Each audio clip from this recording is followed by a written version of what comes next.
तो वीडियो के main topic को स्टार्ट करने से पहले हम लोग तुर्की और सीरिया के मौजूदा हालात का जायजा ले लेते हैं कि आखिर तुर्की और सीरिया के इस वक्त मौजूदा हालात कैसे हैं। तो मैं आप लोगों को बता दूं कि यकीनी तौर पर इन दोनों देशों के हालात बद से बदतर हो चुके हैं। 10 फरवरी सन 2023 की सुबह यानी जिस वक्त मैं अपनी ये वीडियो रिकॉर्ड कर रहा हूँ, इस वक्त तक लगभग सभी बड़ी बड़ी मीडिया ऑर्गेनाइजेशंस की रिपोर्ट के मुताबिक इन दोनों देशों में इस जलजले की वजह से अपनी जान गंवाने वाले लोगों का आंकड़ा 21,000 के पार पहुँच चुका है। हाँ दोस्तों, 21,000 लोग हमारी इस दुनिया को छोड़ चुके हैं। इसके अलावा जख्मी लोगों का ये नंबर भी 90,000 का एक बड़ा आंकड़ा पार कर चुका है। अफसोस की बात यह है कि ये नंबर यहीं पर रुकने वाला नहीं है। जैसा कि एक्सपर्ट्स पहले ही कह चुके हैं और अभी भी लगातार प्रेडिक्ट कर रहे हैं कि यह आंकड़ा और ज्यादा आगे जाकर रुकेगा। तुर्की देश में अगले 3 महीने के लिए इमरजेंसी का ऐलान तो पहले ही कर दिया गया था, मगर अब वहाँ के राष्ट्रपति यानी रजब तैयब अर्दोगान ने उन इलाकों का दौरा करना भी शुरू कर दिया है कि जिन इलाकों में खास तौर से ये भूकंप आया था। रजब तैयब अर्दोगान के ऐसे बहुत सारे फोटोज और वीडियोस वायरल हो रहे हैं कि जिसमें ये देखा जा सकता है कि वो उन सभी आम और खास लोगों से मुलाकात कर रहे हैं कि जो लोग इस भूकंप का शिकार हुए हैं। रजब तैयब अर्दोगान की तरफ से ये ऐलान भी किया गया है कि जिन लोगों ने भी इस भूकंप की वजह से अपने घरों को खोया है, वो लोग जर्रा बराबर भी चिंता ना करें, क्योंकि उन लोगों का एक भी रुपया नहीं लिया जाएगा और तुर्की की गवर्नमेंट खुद उनका मकान तैयार करवा कर देगी। इवन अगर किसी के घर पर एक पेड़ भी गिरा है तो उस पेड़ को भी हमारी गवर्नमेंट लगा कर देगी। वैसे तो दोस्तों जाहिर है जिन लोगों ने भी इस भूकंप यानी जलजले की वजह से अपने मकानों और घरों को खोया है, उनके लिए ये खुशी की खबर है, मगर इस बात से भी इनकार नहीं किया जा सकता है कि इस खबर और इस ऐलान को सुनने के बाद वो लोग वापस नहीं आ सकते हैं कि जिन लोगों ने इस जलजले और भूकंप की वजह से हमारी इस दुनिया को हमेशा हमेशा के लिए अलविदा कह दिया है।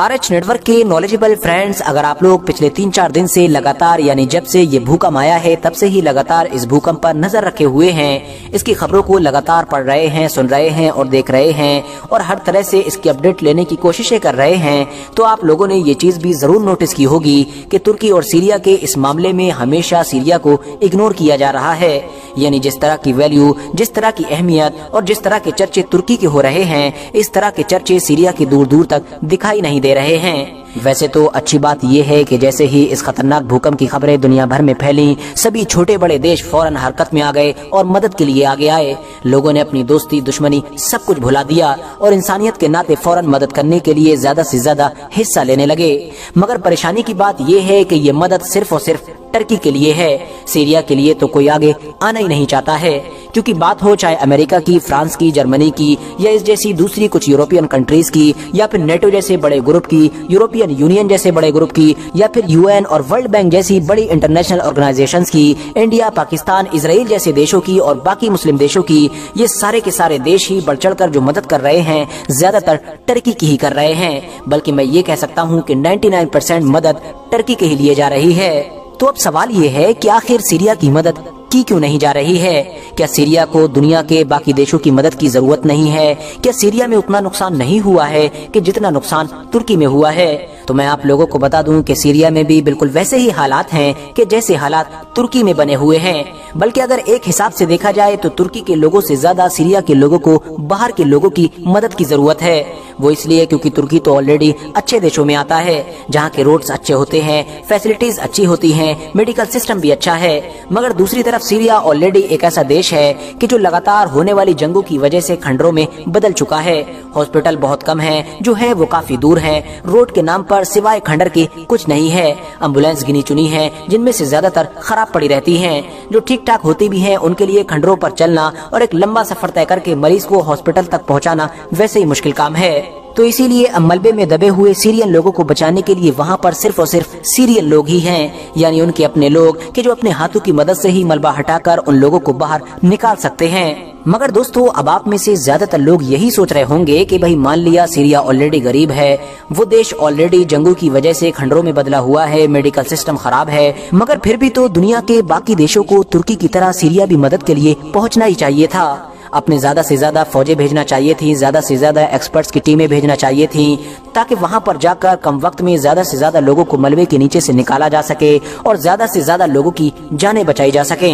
तो दोस्तों, मैं आप लोगों को बता दूं कि जो दुनिया के बाकी देश वहां पर मदद भेजने से हिचकिचा रहे हैं, उसकी वजह सीरिया की गरीबी या फिर वहां की सिस्टम खराब होना नहीं है, बल्कि उसकी वजह अमेरिका और यूरोपियन कंट्रीज हैं। हाँ दोस्तों, आप लोग बिल्कुल सही सुन रहे हैं, क्योंकि सीरिया एक ऐसा देश है कि जो पॉलिटिकली एंटी अमेरिका और एंटी यूरोप माना जाता है। दुनिया में होने वाली बहुत सारी जंगें और बहुत सारे इंसिडेंट की वजह से ऑलरेडी अमेरिका और दूसरी यूरोपियन कंट्रीज की तरफ से सीरिया के ऊपर बेशुमार सैंक्शंस लगाए जा चुके हैं। यानी अमेरिका की तरफ से इसके ऊपर ऑलरेडी बहुत सारे प्रतिबंध यानी पाबंदियां लगाई जा चुकी हैं। याद रहे कि ये पाबंदियां बिल्कुल उसी तरह की हैं जिस तरह की पाबंदियां जब यूक्रेन और रशिया का वॉर शुरू हुआ था तो अमेरिका और यूरोप की तरफ से रशिया के ऊपर लगाई जा रही थी। अमेरिका की तरफ से पाबंदियां लगाए जाने वाले इन देशों की लिस्ट में रशिया के साथ साथ ईरान का नाम भी आता है। तो दोस्तों, अमेरिका और दूसरी यूरोपियन कंट्रीज की तरफ से सीरिया के ऊपर लगाई गई पाबंदियों की वजह से दुनिया के दूसरे देशों का इस देश की मदद करना तो दूर, बल्कि वो इसको डोनेशन तक नहीं दे पा रहे हैं।